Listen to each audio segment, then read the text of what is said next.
All right, we'll start with opening comments from Coach and then open up the questions. I hope everybody had a Merry Christmas, good Christmas, and now it's back to work, especially for our guys. They reported back on the 23rd, the night of the 23rd, we practiced, and off the 24th, and then we practiced yesterday. And, of course, now we're getting ready for Cal State's Bakersfield, team coached by Rod Barnes. And if anyone knows about Rod's team, they mirror him. You know, he's an intense, hard-nosed, just a tough, scrappy kind of player. And I think his team exemplifies that. They're 7-7. Played a pretty tough schedule. You know, on the road at UCLA, played them really good. They played a team we played early in the year, Fresno, and it was a close ball game at halftime, and Fresno ended up a lot closer than what the score indicated. So it's a team that, again, played Arizona, played them pretty good for about a half, and I think Arizona's size had an effect on the game. But it's a team that they got balanced scoring, and they want the game to be in the 60s and the low 70s, and we prefer it to be in the 80s and 90s and on. Maybe the will of tempos, who can impose their will in terms of tempo. Defensively, we got to continue to get better. And one of the things, like I said, they're a scrappy team, so we got to keep them off the boards. They play multiple defenses, so they'll pick you up. You know, their pressure is a little different than ours. It's to kind of slow you down, and whereas ours, we want to speed you up. So it's it's a team that we want to come off the break and hopefully play some good basketball, continue to play good basketball. All right, if you guys want to raise your hand, we'll get a mic to you. Yeah, Mike, how the post-Christmas or the post-break practice has been? Did you guys practice twice on Christmas, and just kind of what was Christmas like with the guys? Yeah, we did go twice on Christmas. We got up at 9 and we shot around. We just shot for about 45 minutes, free throws and just some shooting. Then came back and got a pretty good workout. You know, the first one, the first practice coming back was really, it was out of a sync, out of rhythm kind of practice. You could see guys, can't catch the ball, the balance, but I thought, the first practice on the 23rd was typical of a break, where they go home and they got away, got out of a little rhythm. But I thought the practice on Christmas Day was a lot better, more physical, and I'm looking forward to even getting a little bit better today, so they can get back in the sync of, playing good basketball. Just with the Tennessee game Saturday, any worries about them looking ahead into the conference opener and looking past this one? This team has been pretty good, Nate, for the most part, staying into today. Like today, practice, we want to get better, and then staying into the now. So Cal State Bakersfield is a team that that we got to worry about. Tennessee, that's going to come. Once you get into the conference race. But the most important game is this game coming up, and that's going to be our job as a coaching staff to make sure, emphasize our guys to stay on task, and hopefully, the senior leadership will be there for us on that as well. Rankings came out yesterday, Coach. Obviously, again, you guys are unranked. Do you guys take that as a sign of disrespect? You guys keep up with all the rankings and all that. You know what? I know we got a really good basketball team. I know we got a team that's getting better, and I want to be in the rankings when it's all said and done. And this is when you're more concentrated on how your team's playing. And when I look at how we're playing, I get excited about this basketball team because I know there's potential for them getting even better. When you consider we had some guys that weren't playing early on, and that is with Cook and Dustin Thomas, and it allowed us to get some other guys in the mix. Now Adrio's getting quite a few minutes. Even Gabe got more minutes. And so now we got those guys back. And, of course, we've seen the emergence of Daniel, the impact he has on this team. So that's what I get excited about. So in terms of the ranking, that's what everybody looks at. And it's great for, recruiting and things of that nature. It's there. But at the end of the day, we just want to continue to get better and be one of the better teams in the country when it's all said and done. That's our goal right there, to get better every day, and can't worry about that. That's just somebody's opinion. Mike, I think Rod, when he played at Ole Miss, I think he faced you guys a couple times before you got in the SEC when you played like in Memphis and Pine Bluff. Then he faced you I'm sure it's 20-plus times as an assistant head coach. Is it going to be odd seeing him in here with a different team other than Ole Miss? And what do you think about the job he's done at Bakersfield? Because they were transitioning from D2 to D1. He got him in the NCAA tournament, got him in the NIT Final Four. Just what do you thought about what he's doing, and just kind of Rod's career at Ole Miss as well? It doesn't surprise me. Rod was a point guard and played on Ole Miss team that won, and of course he coached over there with Rob Evans for a while, and then he got the head job, and he did a tremendous job there as well. His teams were tough, defensive minded, they were scrappy, and they, like I said, they mirrored him. And so it doesn't surprise me having an opportunity to go, and I mean, just think he went out west, and his DNA continues to be all over his team because, they've gotten better each and every year. I think last year they were in the Final Four of the NIT, and they had games on the road where they had to go and win to get there. And the year before that, they were in NCAA. So Rob is a very, very good basketball coach, and I think it's been on display in the SEC, and of course now at Cal State Bakersfield as well.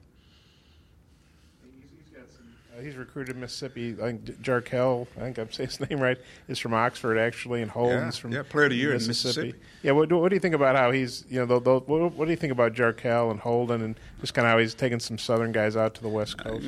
I think he's recruited to places where he's familiar from, and he's taking them out there, and I think you bring those guys and you combine the talent that's out that way, and I think that's where you're seeing his team's a little different than some of those teams. I mean, just hard-nosed. That's where his recruiting base is. He's from Mississippi, so it makes sense for him. And you got the Player of the Year out of Mississippi, who's the leading scorer as a freshman. That says a lot about you. Again, Rod, you're gonna get kids that mirror who he is, and that's most coaches. That's what they want. They want guys that that kind of epitomize what they're about. And so that's why I think you see his teams are always going to be in the hunt for that, for the conference championship. Even this year, they got some new guys, but they got a lot of holdovers from last year. But they got a lot of new guys, and he's integrating those guys by playing a tough schedule. So when they get to their conference play, trust me, they in the WAC they're going to be in contention. So that's why when I look at this team, we're getting ready to play. We got to come out and play good basketball. Coach Broyles' 93rd birthday, what kind of influence does he continue to have on you and this program and school as a whole? Well, first of all, I came here in '85 with Coach Richardson as a volunteer assistant, and I guess the first thing he did gave us an opportunity. Gave Coach Richardson an opportunity to be the head coach here, and Coach came here and did his thing, and so you commend Coach Broyles for that. And what he's built here. I mean, when you think about the uniqueness of Razorback, the state university, everybody. I mean, you go from north, south, east, west. It's all about the Razorbacks, and I think he unified this program, even to where there's a great passion. I mean, it's like this religion, the Razorbacks, and of course you got to thank him for that in terms of what is taking place here. You look at the facilities here, going from the Southwest Conference. We came when it was still in the Southwest Conference and transitioned into the SEC. And so that says that, he was ahead of a lot of other guys because he got Arkansas into the SEC. And I think it's been a big plus for this university. Coach, how do you feel this conference schedule has helped you for what's to come in the conference season? And also, do you plan on keeping Daniel in the starting lineup for when that happens? Yeah, as I tell you, I'm not the smartest guy, but I'm not the dumbest guy in the world either. Ever since he's been in the lineup, some good things have taken place. But he's got to continue to work there every day and get better, and keep trying to help this basketball team. He goes now on the top of the scouting list in a lot of instances. So it's going to see to me how he reacts and how our team reacts, because you get once you've played in the non-conference schedule, which we've had a very, very good schedule, and this team was commanded that, where we have a tough schedule to prepare us for our league. We knew our league was going to be good, but it's really, really good right now, and we'll find out even more about our basketball team once we get into conference play, which starts Saturday. So the schedule, it is what it is. And we'll find out more about our basketball team.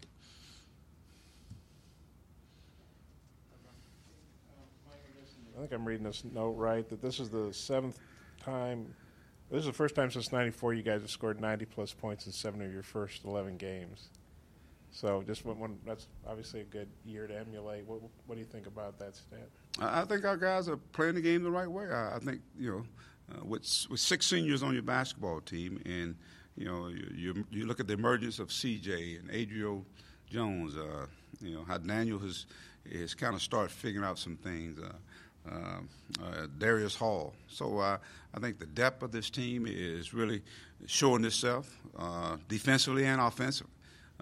We're really starting to share the basketball. I think that puts a lot of pressure on other teams. Last year, you think about our team last year, it wasn't until we start distributing the scoring that we became a dangerous team. Early on, it was just Dusty. And Barford had where he played well at times. And I had one of those guys come off the bench. And then, of course, you had Darryl Macon, And, of course, when Moses started scoring effectively, Manuel started scoring, all of a sudden now we start scoring some points and beating people. Well, I think we got more weapons this year. But I think these guys are learning how to play together and play. They're playing to win. I think that's the biggest key, playing to win. And so defensively, especially the last 4 games, we're taking care of the basketball. We're creating turnovers. Possession game is going in our favor. So let's knock on wood, continue to do what we're doing and get better at it. So in terms of scoring, that's the object of the game, is to score. I mean, we want to score as many points as we want to, as long as we got more on our side as opposed to the opponents. Turn the ball over, have turned the ball over more than 200 times this season. How important is your guard play tomorrow? It's going to be critical. I think they got good guard play. We have good guard play. And as I said before, we've done a good job of taking care of the ball. We value the basketball. But they're a team that's going to be playing multiple defenses, pressing. They'll throw some junk defenses in there, and we got to continue to take care of the ball and make good decisions with the basketball. I think that is very important. His team is built on defense, and that's what I want our guys to hang our head on, our defense. So it's going to be a team of who can impose their will on who. And we want to get the game up 94 feet. We want to get the game up and down the floor. They prefer, like I said, they're not giving up, I think, probably 68 points a game, something like that, while scoring maybe 69. So, again, that's going to be a difference in the game. We got to make shots, but also our defense has got to be on point. All right, thank you, guys.